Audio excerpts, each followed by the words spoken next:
Narito tayo ngayon upang matunghayan ang napakainit, nagbabaga, talaga namang pinag-uusapan at latest na inaabangan ng lahat. Ang latest update sa buhay ni Ate Erica at ang gulong nangyayaring kasalukuyan sa pamilya nila. Grabe ang mga revelasyon sa video na ito dahil ang nanay na di umano ay nag-abandona kila Erica ay sumulpot at talaga namang nareklamo si Kalinga Prab na hindi nagbabayad ng patas sa kanyang anak na si Erica. Anil, dalangin ko po na kayo po ay pagpalain, ingatan ni Lord sa lahat ng inyong ginagawa araw-araw at humaba ang buhay po natin. Sumayaw-sayaw, tayo'y sumayaw-sayaw. Limutin na ang mga problema. Also, good morning kay Lani Bohol. Good morning po, Madam. Kumusta? And kay Rosalita Gabion Mabalyo ng Kuala Lumpur, Malaysia. Good morning po sa inyo. And also kay Lofi D46, Ima Balabis, Inday Silva, Edma Pablag. Good morning, good morning, good morning.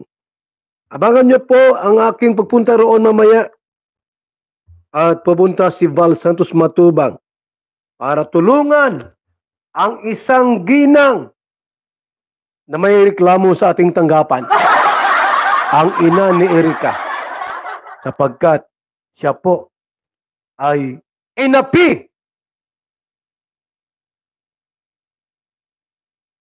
at ang kanyang anak walang sweldo. Tutulungan natin.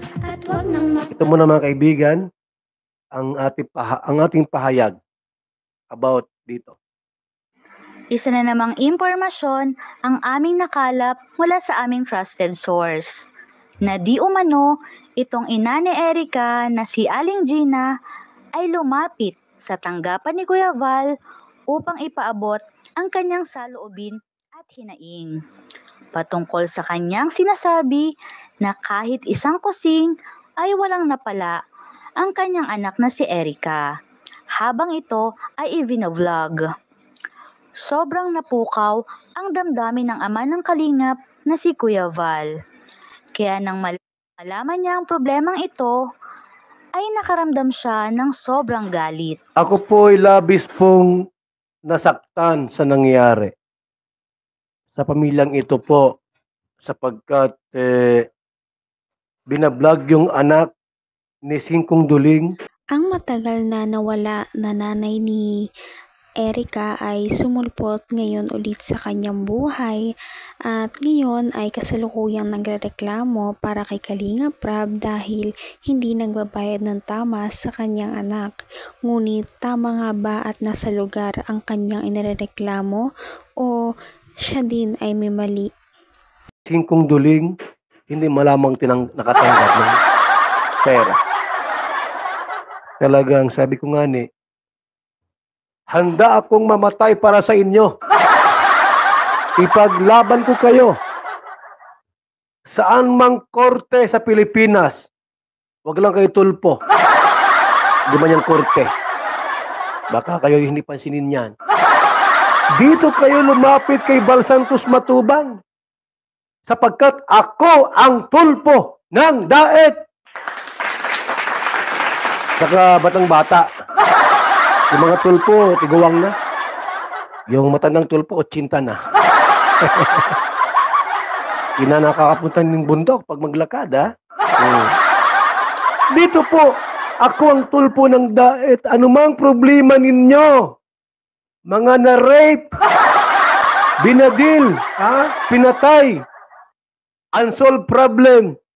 Ako ang bahala sa inyo. Tutulungan ko kayo sa abot ng aking makakaya sapagkat ako ang inyong kakampi. Ate Gina, maligo ka, magbihis, kumain, magpahumot, magpaganda, pupunta ako dyan. Ha? Huwag kang magtago sapagkat gwapo si Val Santos Matubang. Huli natin. Laban sa mga tinutukoy nitong vloggers.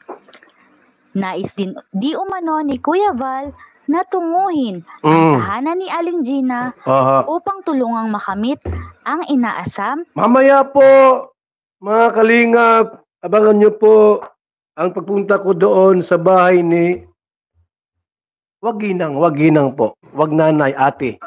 Bata pa ito, siguro ito mga 50 pa lang. Pupuntahan ko siya ng pagapang. Anumang klaseng pagpunta ko doon, ito man ay patayo, pagapang, patuwad, pabaliktad. Pupunta ako kay Ate Gina, ang ina ni Erika po, para tulungan po natin. Di ako mabigay ng bigas. Kaya mo naman na yan. Marami na yung kwarta. Diyan si John A. Iwan ng kwarta, gulping maray. Timba-timbang kwarta yan eh. Mabigay kang bugas. Huwag na. Ha? At yan ay hindi talaga papalagpasin ni Kalingap Val Santos Matubang dahil sinabi niya na siya daw ang tulfo ng Camarines Sur. At dahil dito ay naasahan siya ng mama ni Ate Erika na si Aling Gina na lutasin ang problema na ito. Kaya sa susunod ay pupuntahan niya daw sa bahay ni Ate Gina ito.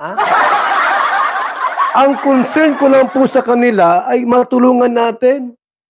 Sapagkat may vlogger daw po na binablog yung anak.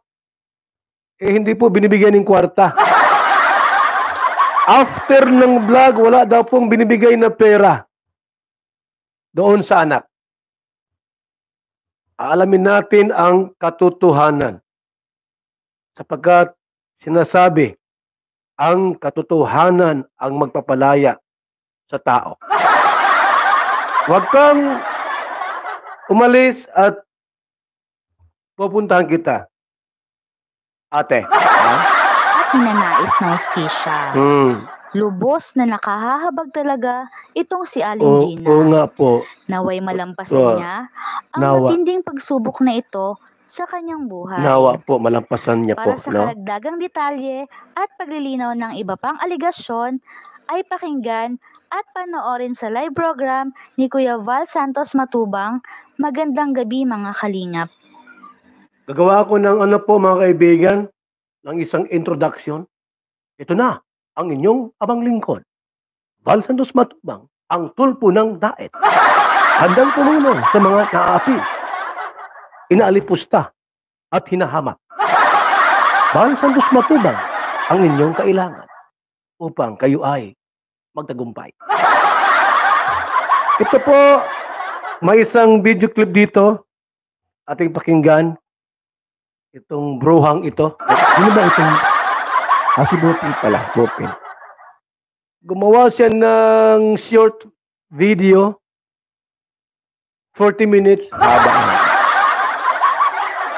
Pakinggan natin po. Huwag nating tapusin. Yun lang mahalagang bagay. Bukas ulit yung iba. Okay. Ito po. Atin mo ng palakbakan. Bopil Vlog.